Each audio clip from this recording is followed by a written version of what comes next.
नमस्कार मित्रांनो, मी निवेंद्र शिवलाल ठाकरे, राहणार तिरोडा. मी तिलकवाड तिरोडा इथं राहतो.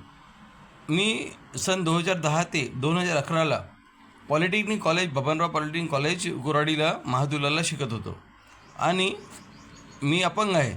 तर 2011ला माझ्या पायाला दुखापत झाल्यानंतर मी घरी वापस निघून गेलो 2011ला. आणि त्यानंतर मी जेव्हा ठीक झालो तर 2017 नंतर मी कॉलेजला परत आलो. तर जेव्हा मी परत आलो तर तेव्हा मी बघितलं की कॉलेज बंद होतं.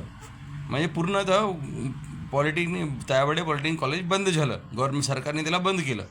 त्यानंतर मी तिथले वर्तमान प्रिन्सिपल मॅडम शरयू बबनरावजी त्यावेळे यांना मी भेटलो.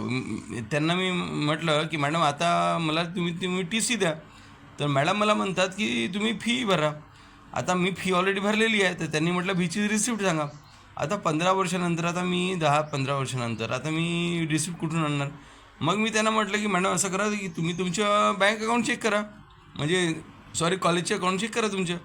तर त्यांनी म्हटलं आमच्याकडे कॉलेजमध्ये अकाउंटमध्ये बरोबर दिसत नाही म्हणे.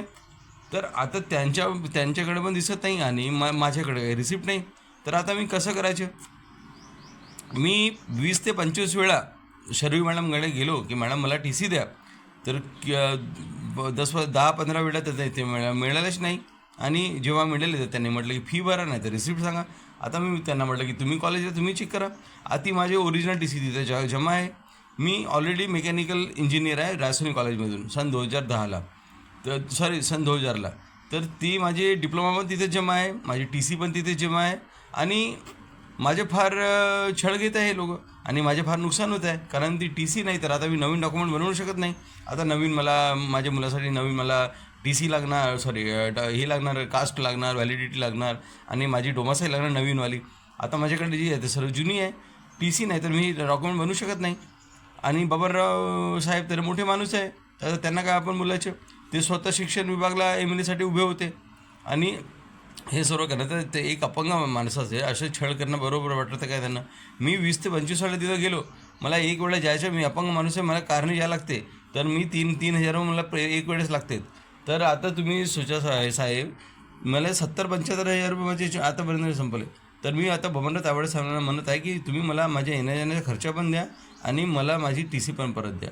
आणि जर मी फीस भरली नसती तर मग मला 3rd सेम आणि 4th सेममध्ये बसू कसे दिलं तुम्ही सिव्हिल पॉलिटेक्निकला? आणि मला सरकारकडून स्कॉलरशिप पण मिळाली आहे बॉम्बे टेक्निकल बोर्डकडून. तर बॉम्बे टेक्निकल बोर्ड का अशी स्कॉलरशिप कोणाला देऊन देते का? हे मला विचारायचे आहे शरयू मॅडमला. आणि त्यांना शरयू मॅडमला पण एवढं समजत नाही की जर ह्या मुलाला टी सी मिळाली आहे, स्कॉलरशिप मिळाली आहे, तर याची फीस तर ऑलरेडी पेड असणार ना. फीस पेड नसतं मग स्कॉलरशिप मला कशी मिळाली? हा माझा क्वेश्चन आहे. तर तरी मी शरयू मॅडम आपल्याला सांगतो की कृपया तुम्ही माझी मला टी सी परत द्या आणि माझे डॉक्युमेंट्स जे ओरिजिनल तिथे आहे ते मला वापस द्या. कारण मी आपल्या मुलाचे डॉक्युमेंट बनवू शकत नाही आणि त्याच्यावर भविष्याच्या घोटाळा नका करू. माझ्या भविष्याचा तुम्ही घोटाळा करतच आहात ना, परंतु असं नका करा. धन्यवाद आपलं. मी निवेंद्र शिवलाल ठाकरे, राहणार तिरोडा. माझे मोबाईल नंबर आहे 9011100370. धन्यवाद आपलं.